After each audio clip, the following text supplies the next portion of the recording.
கேசவாரிகளை 3 வகையாக பிரிக்கிறாங்க.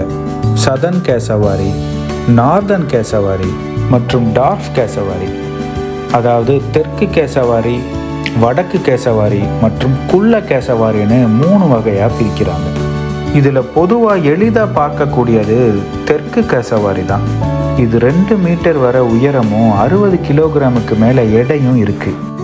உலகின் 2வது கனமான பறவை, அதாவது தீக்கோழிக்கு அடுத்தபடியாக பெரிய பறவை இதுதான். சதர்ன் கேசவாரிகள் 1752 தான் அறிவியல் ரீதியாக விவரிக்கப்பட்டு பெயர் கொடுக்கப்பட்டது. இது தெற்கு கினியா, வடக்கு ஆஸ்திரேலியா மற்றும் அரு தீவுகளில் காணப்படுது.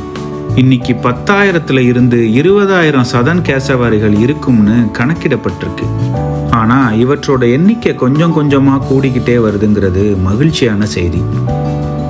நார்த்தன் கேசவாரிகள் 1860 தான் கண்டுபிடிக்கப்பட்டது.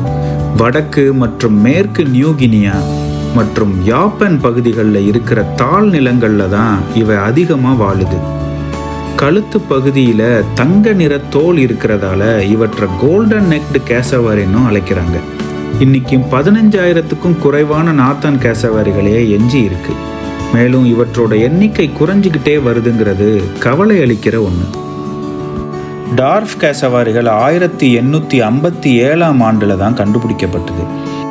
இவற்றோட எண்ணிக்கை உறுதியாக தெரியாட்டினாலும் இது பொதுவாக அரிதான ஒன்றாவே பார்க்கப்படுது. மத்திய நியூகினியா பகுதியிலேயே இது காணப்படுது. டார்ஃப் கேசவாரிகள் தான் இன்னைக்கு இருக்கிற கேசவாரிகள்லேயே சின்ன உருவம் கொண்ட கேசவாரி. இதை விட சிறிய உருவம் கொண்ட பிக்மி கேசவாரிகள் இந்த உலகத்தில் இருந்து முற்றிலுமா அழிஞ்சிடுச்சு. இதோட தனித்துவமான அம்சமே தலைக்கு மேலே இருக்கிற புடைப்பு தாங்க. இந்த எலும்பு தலைக்கவசம் கெராட்டினால பூசப்பட்டிருக்குன்னு விஞ்ஞானிகள் சொல்றாங்க. ஆனால் இன்னும் அதோட பயன்பாட்டை பற்றி உறுதியான கருத்து எட்டப்படலை. அடர்த்தியான தாவரங்களை ஊடுருவி செல்ல பயன்படுதா, ஒளிப்பெருக்கத்துக்காக பயன்படுதா அல்லது துணையை ஈர்க்கிறதுக்காக பயன்படுதான்னு அறுதியிட்டு கூற முடியலை. அவற்றோட கண்கவர் நீல தோல், பிரகாசமான சிவப்பு நிறத்தில் தாடி போன்ற வேட்டில்ஸ் மற்றும் கருப்பு இறகுகள் இந்த கலவை ஒரு அச்சுறுத்தும் தோற்றத்தை கொடுக்குதுங்க. ஆனால் உண்மையில் இவற்றுடைய கால்கள் தான் எச்சரிக்கையாக இருக்க வேண்டிய ஒன்று.